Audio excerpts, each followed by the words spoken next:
හරි අපි යන් 1982 9 වෙනි ගැටලුවට. මේ කියලා දෙනවා මේක මෙන්න මේ ඝර්ෂණ බල නොගෙන තරම් මේ යෝජිත බල F නම් තන්තු මත ක්‍රියා කරන ආතති බල කීයද කියලා අහනවා. මම මුලින්ම මේ පද්ධතිය ත්වරණය හොයාගෙන ඉන්නම්. මේ පද්ධතිය ත්වරණය හොයාගෙන ඉන්නම්. එහෙනම් මම මේ පද්ධතියට M1 ධන M2 කියන පද්ධතියට දානවා F සමාන MA.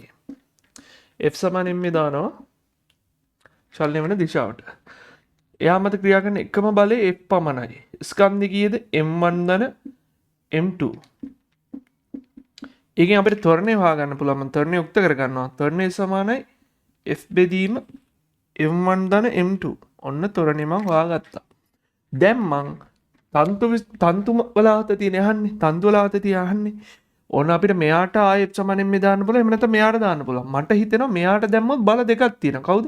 F බලයයි තන්තු විසින් මෙයා මත ඇති කරන මේ ආතති බලයයි. M1ට දැම්මොත් තියෙන්නේ තන්තු විසින් මෙයා මත ඇති කරන ආතති බලය පමණයි. එක බලයක් තියෙද්දි ගණන් හදන්න ඒ කියන්නේ ගාන සුළු කිරීම පවා ලේසි වෙනවනේ.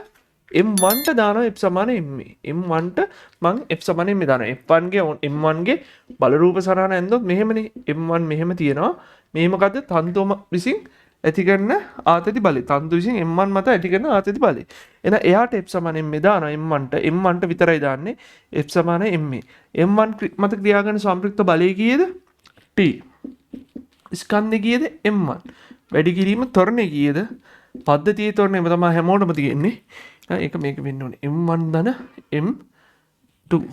ඒතර පිළිතුර එනවා M1 වාරයක් F බෙදීම M1 ධන M2. එහෙම එකක් තියෙනවද? ඔව්. අංක 4. ඕන ඉතින් මේකට උනත් දාන්න පුළුවන් ඈ. දැන් තන්තුව විසින් මෙයා මත ඇති කරන ප්‍රතික්‍රියාව කියන්නේ තන්තුව විසින් මෙයා මත ඇති කරන ආතති බලයම තමයි තන්තුවේ ආතති බලය කියන්නේ. තන්තුව සැහැල්ලු නම් තන්තුවේ හැමදැනම ආතති එකයිනේ. දැන් තන්තුවට බල රූප සරහනක් යන්නොත් එහෙම දැන් මේ මොකද්ද? තන්තු විසින් මෙයා මත ඇති කරන ආතති බලය. ඒකේ ප්‍රතික්‍රියාව මොකද්ද? මෙයා විසින් තන්තුව මත ඇති කරන ආතති බලය. එහෙනම් තන්තුව සැහැල්ලුයි නම් තන්තුවේ හැමතැනම ආතති එකම වෙන්න ඕනේ. තන්තුවේ ආතතිය තමයි මේ හොයාගත්තේ අපි.